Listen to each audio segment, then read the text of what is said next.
Bonjour chers auditeurs de l'ODJ Média, notre chroniqueur de l'ODJ partage son avis et sa réflexion dans un article qu'il a intitulé « Sahara marocain, carte complète du Maroc dans les manuels français », qu'on écoutera ensemble dans ce podcast.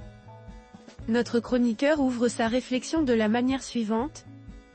Un tournant décisif a marqué les relations maroco-françaises avec l'inclusion, pour la première fois, de la carte complète du Maroc dans les manuels scolaires français, juste avant la rentrée.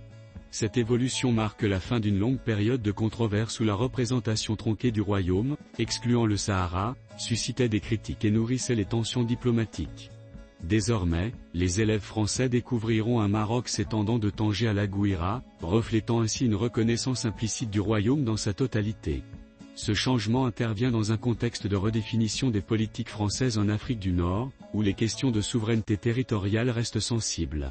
Ce geste, bien que tardif pour certains, est perçu comme une avancée significative dans la normalisation des relations entre la France et le Maroc, en particulier sur le dossier épineux du Sahara. Il s'inscrit dans une volonté manifeste d'apaiser les tensions et de renforcer les liens bilatéraux entre les deux nations.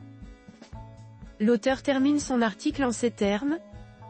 Le 30 juillet dernier, Emmanuel Macron avait déclaré dans une lettre à Sa Majesté le roi Mohamed VI que la France considère désormais le plan d'autonomie du Maroc pour le Sahara marocain comme la seule base pour parvenir à une solution politique.